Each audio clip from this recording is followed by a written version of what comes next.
मेरे चैनल में आपका स्वागत है। बहुत सारी जरूरतें पड़ती है कैमरा और फोटोग्राफी को लेकर के समझने बूझने की। फोटोग्राफर से सीखते हैं लोग, सीनियर लोगों से सीखते हैं, लेकिन बहुत सारी चीजें सीखने की जरूरत है जो इसके ट्रेड में है, जो इसके बिजनेस में है, जो पेरिफेरल में है। आज एक बहुत अच्छे व्यक्ति से कुछ बातें सुनाने की कोशिश कर रहा हूँ। मुझे लगता है कि हमारे जो अनुभवी लोग हैं उन्हें भी लाभदायी होगा और नए लोगों को तो ध्यान से कई बार इस वीडियो को देखना होगा ताकि उनके कॉन्सेप्ट क्लियर हो जाए।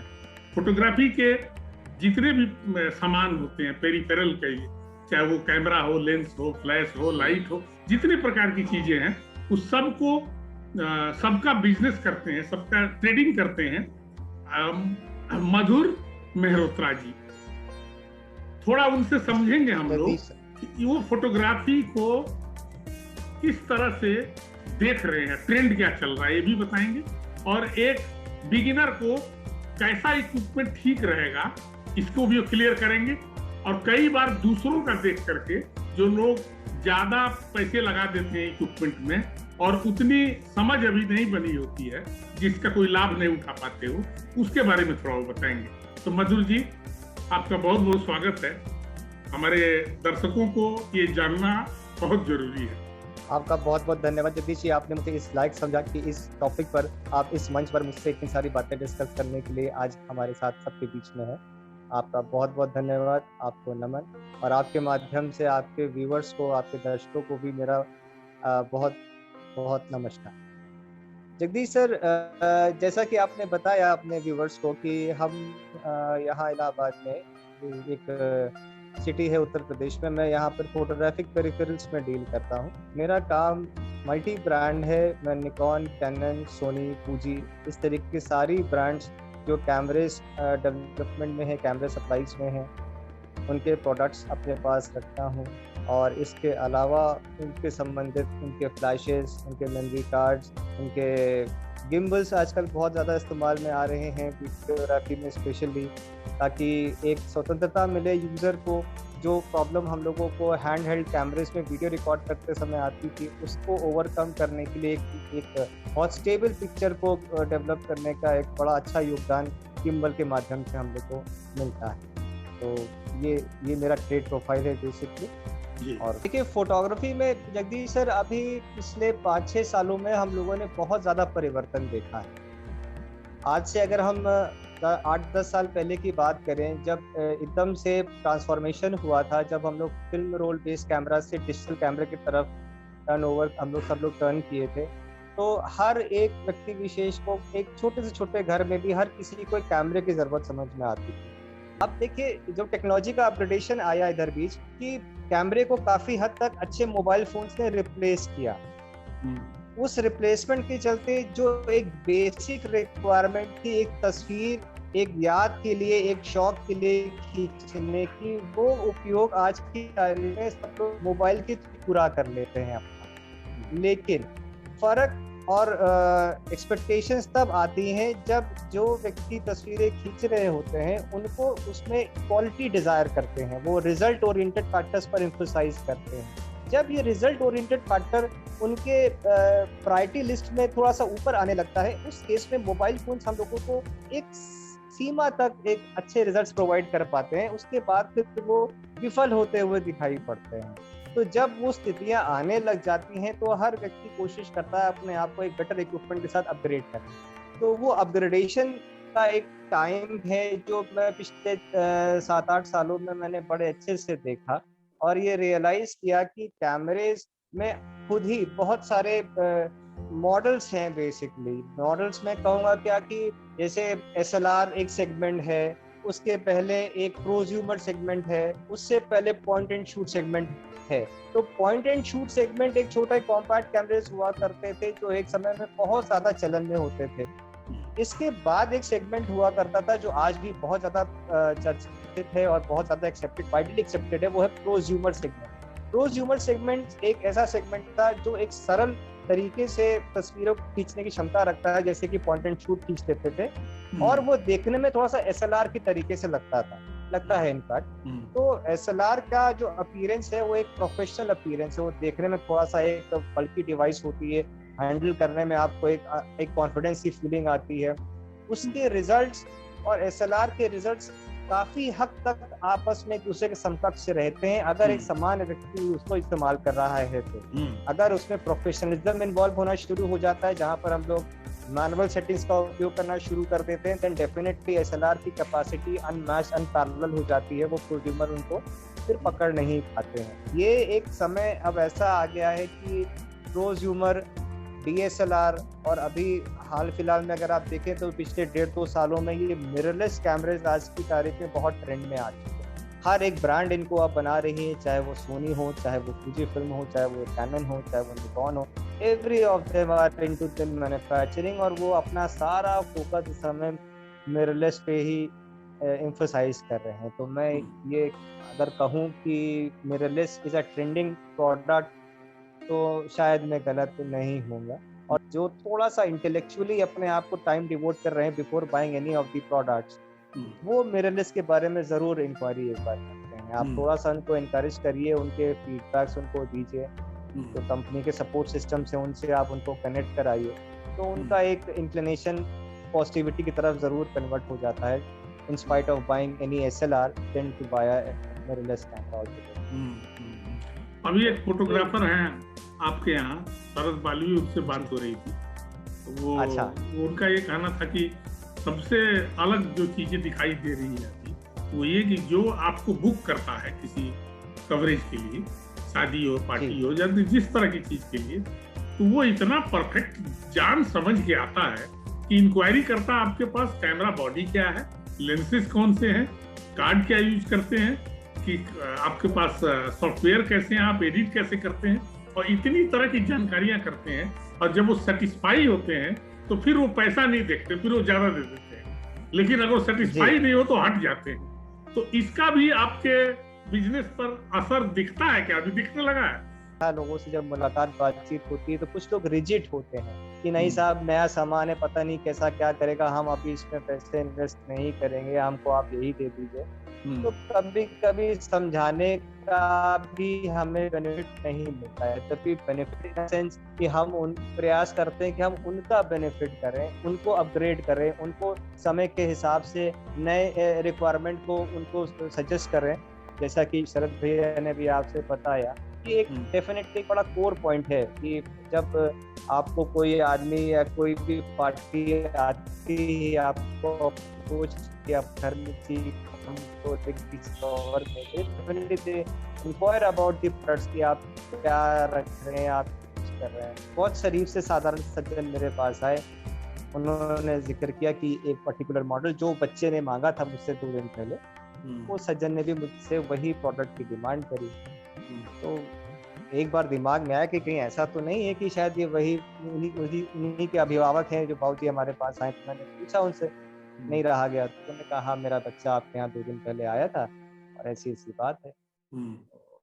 बड़ा गफलत में थे और मुझे उनको देख के ऐसा लगा कि बहुत हार्ड वर्किंग आदमी है और एक ऐसी जगह पर है जहाँ पे उनको मेहनत बहुत करनी पड़ रही है, और जो मेहनत करके जो वो आमदनी का जरिया अपने घर को चलाने के लिए वहाँ से विकसित कर पा रहे हैं, उसके हिसाब से ये प्रोडक्ट थोड़ा सा उनको क्या बहुत ज़्यादा उनके लिए भारी पड़ने वाला था। उनका मन भी बड़ा भारी सा था कि भाई बच्चे की जिद है, मैं समझ नहीं पा रहे थे कि उन्हें करना क्या चाहिए। तो मैंने बैठाया, उनसे पूछा कि भाई बच्चा क्या करता था। भैया कुछ नहीं, तो पढ़ाई भी कर रहे हैं, वो भी ठीक से नहीं कर रहे हैं। और शौक की बात है, आप तो जानते ही आजकल आप हर जगह देखिए लोग ऊंची जीन्स पहन करके और टी शर्ट पहन करके और बढ़िया गले में कैमरा टांग करके घूम रहे हैं, स्टेटस सिंबल फैशन बन चुका है। बात हमको उनकी बड़ी लगा कि बड़ा दर्द में, वो तकलीफ में है, बच्चे की जिद के आगे मजबूर हैं। और बातों में उनकी ये बात भी समझ में आई कि भाई बच्चे ने घर में 2 दिन से खाना पीना त्यागा हुआ था, तो बच्चा तो नाराज था ही, फिर बच्चे की माँ भी नाराज हो गई, तो बेचारे मजबूरी वश वो आए हमारे पास सामान ले। मैंने कहा कि एक काम करिए, आप इत्मीनान से जाइए, बच्चे को ले करके आइए, तो मैं अगर आप मुझे छूट दें तो मैं उस हिसाब से उसको कम्युनिकेट करके कुछ प्रयास करूं कि पैसे आपके बच जाए। क्योंकि जो सामान आप मांग रहे हैं 70-80 हज़ार रुपये का सामान है, और वो सामान का उपयोग बच्चा कर नहीं पाएगा, क्योंकि तो फिर बच्चा दोबारा पिताजी के साथ अपने आया, पूछा मैंने उससे 2-4 सवाल, तुमको बेटा अपर्चर के बारे में कुछ आइडिया है, स्पीड शटर स्पीड क्या होती है, आईएसओ क्या था, कुछ तुमको पता है, मालूम है कि नहीं, अभी तो कुछ नहीं पता। मैंने कहा बेटा जब नहीं मालूम है तो उस चीज के लिए पैसे क्यों खर्च कर रहे हो जिसका तुम उपयोग ही नहीं कर सकते। अगर अभी सीखना है तो एक बेस मॉडल लेकर के शुरुआत करिए। तो ये सब बातें उससे जब करी तो थोड़ा सा उसको समझ में आया, तो जो बजट उनके पिताजी के पास था बच्चे को खर्च करने के लिए, उसका आधे से भी कम में उनका काम हो गया।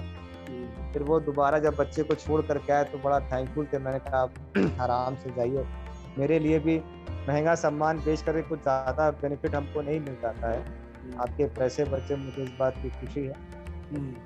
इस तरीके से बहुत से वाक़ये अक्सर ही होते रहते हैं। तो मैं ये देखता भी हूँ कि लोग उत्साहित ज़रूर रहते हैं कोई नई चीज़ खरीदने से पहले, बट मेरा सबको एक ही सजेशन रहता है कि before you buy or you put your money into any of these cameras, you need to identify your area of interest or your area of work. अगर आप अपने इंटरेस्ट को या अपने उस सरकमफ्रेंस को आइडेंटिफाइड नहीं करेंगे जिसके अंदर आपको रह करके काम करना है, तो आप एंड अप कर जाएंगे एक ऐसी चीज लेने में जो जरूरत से ज्यादा महंगी होगी। और ये भी मैं नहीं कहता कि कोई मंगल से आता है, मंगल ग्रह का वासी है, वही कैमरा अच्छे से यूज कर पाता है। ये पृथ्वी के ही लोग उसको बढ़िया इस्तेमाल करते हैं, लेकिन उसको सीखने में थोड़ा सा समय देना पड़ता है, और उसके लिए समय के साथ साथ एक क्रिएटिविटी थॉट में होनी चाहिए। कोई भी कैमरा SLR स्पेशली अगर हम ले लें और उसको ऑटो मोड पे यूज करना शुरू करें, तो मुझे लगता है कि आप कैमरे का सिर्फ 5% ही ठीक से उपयोग नहीं कर पाने, बाकी 95% में वेस्ट हो रहा है। इसमें एक चीज मैं और ऐड करना चाहूंगा, अक्सर जो बायर्स होते हैं उनके अंदर एक परसेप्शन होता है कि सामान अगर महंगा है तो सामान अच्छा है, अगर वो सस्ता है तो उसके अंदर कुछ कम काबिलियत है, या वो कम पोटेंशियल का है, या वो उतना अच्छा रिजल्ट नहीं दे पाएगा, या वो 1-2 साल में ऑब्सोलीट कर जाए। ये कभी ऐसा बिल्कुल भी नहीं होता। मुझे ऐसा लगता है कि अगर आपके पास इक्विपमेंट का थोड़ा सा अभाव है, आपके पास बहुत फीचर्ड एनरिच्ड प्रोडक्ट्स नहीं है, तो आप कैमरे के ऊपर कम डिपेंड करते हैं, आप अपनी स्किल्स के एप्लीकेशंस पे ज़्यादा एनहांस करना शुरू करें। जब हमको वो लोअर अपर्चर की सेटिंग्स का अभाव फील महसूस होगा, तब जब हमें 2.8 या 1.8 या 1.4 या 1.2 जैसे अपर्चर लेंसेज जब हाथ हमें मिलेंगे, तो हमें उसके फर्क समझ में आएंगे और हम उसको अप्रिशिएट करेंगे और उसको और बेहतर तरीके से यूज कर पाएंगे। तो मैं दर्शकों को बताना चाहता हूँ, और खास तौर से युवा लोग जिन्होंने शुरू किया है फोटोग्राफी, उनको 2 बातें बतानी है जो शुरुआत कर रहे होंगे। एक पहला ये है कि अखबार की दुनिया को देख करके फोटोग्राफी को वजन करना, ये मुझे तो लगता है कि ये उचित नहीं है, और आप इस पर क्या सोचते हैं, क्योंकि फोटोग्राफी का क्षेत्र बहुत बड़ा है। और दूसरा ये बता दें कि आप कौन सी विधा में थोड़ा ठीक ठाक देख रहे हैं कि उधर ठीक चल रहा है, उधर कोई प्रॉब्लम नहीं है। क्योंकि मैं जर्नलिज्म से जुड़ा हूं, इसलिए जर्नलिज्म का नाम लिया जी। और इसके बाद सुनिए, उसके बाद आप बता दीजिएगा कि एक बिगिनर को शुरू कर रहा है, उसके लिए सुटेबल इक्विपमेंट क्या है और उसको कितने पैसे खर्च करके काम वो शुरू कर सकता है, इस पर बता दीजिए। देखिए, जो पहला आपका पॉइंट था, अगर मैं आपने जो मुझसे पूछा कि जर्नलिज्म के प्रति या जर्नलिज्म के तरफ इसका क्या रुझान है, क्या इसका स्टेटस है समय, तो देखिए फिर वही बात आती है कि परिवर्तन बहुत जबरदस्त है। और जर्नलिज्म जितना मैं देख रहा हूँ कि हिंदुस्तान में जो रह करके जिस तरीके से तस्वीरें खींच रही हैं, जैसे लोग काम कर पा रहे हैं, उसका एक्सेप्टेंस बहुत सम्मानजनक तरीके से नहीं हो पा रहा। मेरे कुछ जानने वाले लोग हैं जो वर्ल्ड प्रेस से कनेक्टेड हैं या बाहर की मीडिया कंपनीज के लिए काम कर रहे हैं, उनका काम बड़ी मैगजीन्स में, नैट जियो जैसी मैगजीन्स पर या और भी इस तरीके की जो पत्रिकाएं छपती हैं, उनमें बहुत ज़्यादा प्रचलित हो रहा है आज की तारीख में। इंडिया टुडे जो मैगजीन आया करती थी, अब उसका भी चलन काफ़ी वीक हो, क्योंकि आप देखिए तो इस तरीके की सारी चीज़ें जो हैं वो नेट पर बड़ा इजीली अवेलेबल है। प्रिंट मीडिया या पेपर मीडिया के कंसेप्ट धीमे धीमे करते करते अब खत्म से ही बिल्कुल होते हैं। अब जो दूसरे जो क्षेत्र है काम करने लायक, उस सब मिला करके तो कोई कमी नहीं आ रही, मुझे लग रहा है काम तो बहुत बड़ा है। मुझे इस समय दिख रहा है कि ये व्लॉगिंग कंसेप्ट्स और ट्रैवलर व्लॉग्स स्पेशली यूट्यूब पर बढ़ रहे हैं और इसको बहुत लोगों ने लाइक किया, बहुत अप्रिशिएट किया है। अगर आप यूट्यूब को कभी एक्सप्लोर करिए तो मुझे ऐसा दिखाई पड़ता है कि 50% से ज़्यादा आपको ट्रैवल व्लॉगर्स दिखाई पड़ेंगे जो पूरे हिंदुस्तान या पूरे विश्व में ट्रैवल कर रहे हैं। अपने बाइक्स पर कैमरा इंस्टॉल किया है, हेलमेट पे कैमरा इंस्टॉल किया हुआ है, वहाँ पहुँच के वो फोटोग्राफी कर रहे हैं। उस टाइप के वीडियोस का चलन बहुत बड़ा है। तो कैमरे का चलन बढ़ेगा और अच्छे से बढ़ेगा। आपको नए नए आयाम खुद तलाशने पड़ेंगे। आप लोगों को देख सकते हैं, समझ सकते हैं, लेकिन हाँ आप किसी को कॉपी नहीं कर सकते। आप कॉपी करेंगे तो आप जो जिसको कॉपी कर रहे हैं आप वो नहीं बन पाएंगे। उनकी कला और उनका तरीका अलग है। तो जो बिगिनर है, जो शुरू करना चाह रहा है, जो कैमरा लेना चाह रहा है, वो बहुत बेचैन परेशान रहता है कि मैं कौन सा कैमरा लूं। वो साइट पे जाता है, तमाम कैमरों को देखता है, अपने पॉकेट को देखता है, कंफ्यूज रहता है। जगदीश सर, हम पहले तो कोई ब्रांड बायस होकर के कोई स्टेटमेंट नहीं देना चाहेंगे। नहीं, वो बिल्कुल मैं मल्टी ब्रांड डील करता हूँ, हाँ, वो उचित भी नहीं रहेगा। देखिए, बिजनेस आज की तारीख में दो तरीके के हैं। एक वो फ्रेशर्स हैं जिन्होंने कैमरा किसी के हाथ में देखा है और उससे प्रभावित हुए हैं और उससे इन्फ्लुएंस होकर के कैमरा परचेज करना चाह रहे हैं, उसके थ्रू कुछ अपना फ्यूचर परसुएशन में उनका दिमाग है। और दूसरा बिगनर ऐसा है कि जो किसी और का, अपने मित्र का या घर में किसी का कैमरा जिसने यूज किया हुआ है। तो इस पॉइंट पे मैं ये कहता हूँ कि अगर आपको टेक्निकल इंफॉर्मेशन जीरो है, you don't know what is aperture, you don't know what is shutter speed, you don't know what is ISO, अगर आपको ये तीनों चीजों के बारे में बिल्कुल भी ज्ञान नहीं है, तो आंख बंद करके किसी भी ब्रांड का बेस मॉडल परचेज करिए। अगर आपका रफ यूज है तो आप एसएलआर पे एम्फसाइज करिए, और अगर आप थोड़ा सा केयरफुल हो सकते हैं और थोड़ा सा बजट आप बढ़ा सकते हैं तो mirrorless is a good option. दोस्तों, चलिए, ये थी आज की वीडियो, जिसमें आपको बहुत कुछ समझने को मिला होगा।